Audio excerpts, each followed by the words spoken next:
insofar as it did occur, say in relationship to trauma, was not a consequence of emotional catharsis, which was part of Freud's essential hypothesis, although he was more sophisticated than that, but actually a consequence of the cognitive reconstruction and reappraisal that occurred attendant upon speech related, let's say, to trauma, to revelatory speech related to trauma. Now, there are other ways of engaging in such things.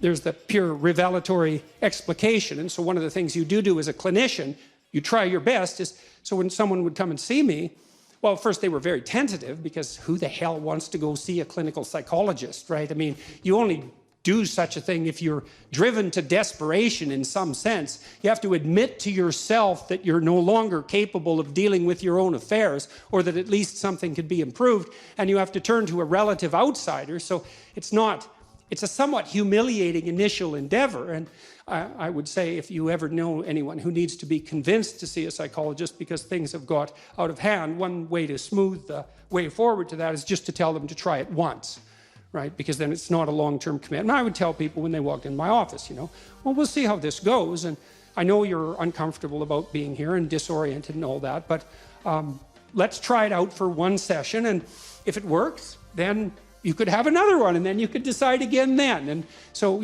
it's a gentle introduction. I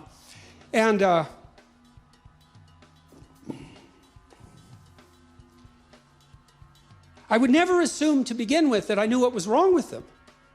I was never striving for a diagnosis, and that was partly because I was formally trained as a cognitive behavioral psychologist. And cognitive behavioral psychologists are much more concerned with the particularities of perception and behavior than with such things as psychiatric diagnostic categories. And so it was a very strategic approach, and one that was really based on a gentle and facilitating inquisition. It's like, well, there must be something wrong in your life, I would presume, because here you are, or you're trying to make something that isn't so good better. That's another possibility. I wouldn't presume to know what that is, because what do I know about you? Like nothing. And so a lot of the initial discussion was just, well, what's wrong? Like, as far as you can tell, how would you describe in as detailed a fashion as possible what's wrong? And then if things weren't wrong, well, what might they look like? And that's a great thing, by the way, if you're ever arguing with someone in an intimate relationship, right? Because there's some issue on the table, and one of the things you can ask them is, well, what are your conditions for satisfaction?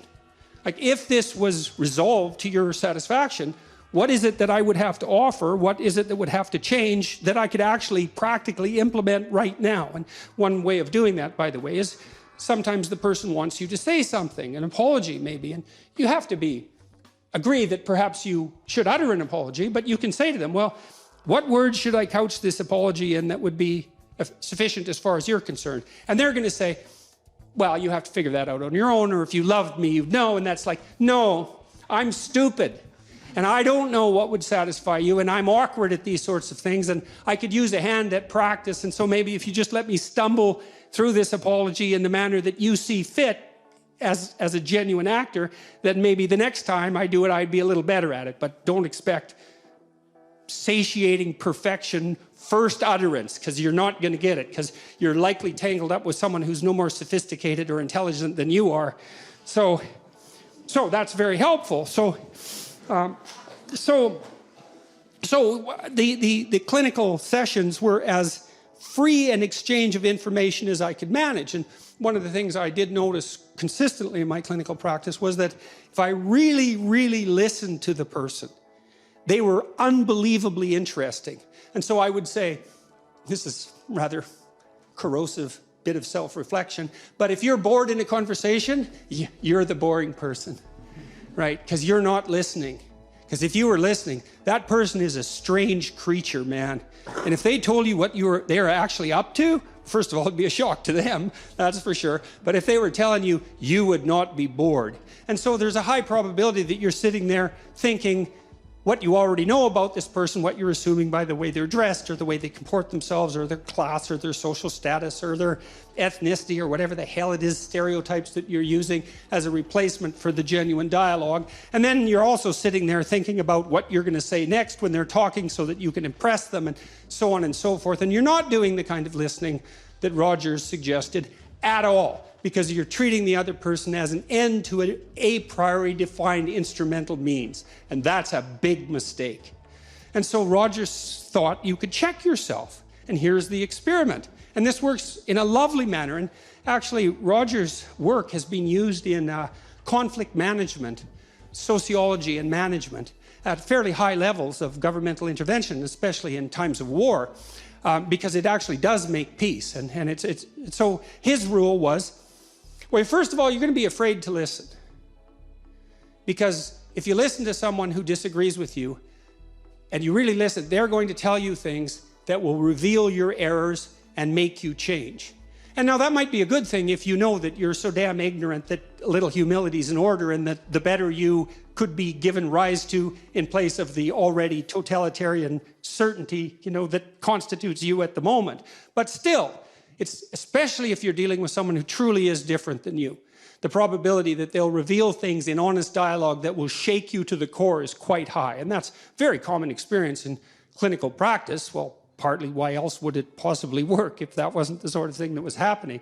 And so that was another barrier to listening, is you don't want the person to reveal themselves in their complexity to some degree, because they shake you to the depths of your core certainties. And that's actually a great thing unless you're already living in paradise, right? Because since you're not, the probability that you're existing in error is fairly high, and some of those errors are probably pretty severe, but that doesn't mean it's a particularly pleasant experience to have them revealed or to stumble upon them.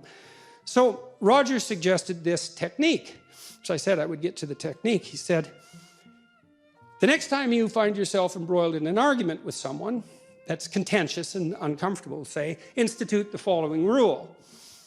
You don't get to respond to the person's claims until they've exhausted that particular claim, and this does presume to some degree that you're dealing with a good faith actor, even if they feel differently than you do. You don't get to respond until you have recapitulated their viewpoint and summarized it in a manner they find acceptable. That's so treacherously sneaky, that rule, because what it means is you have to demonstrate that you attended to what they say closely enough and carefully enough to, first of all, act out validation of the idea that they have an opinion worth attending to. So that's a big deal.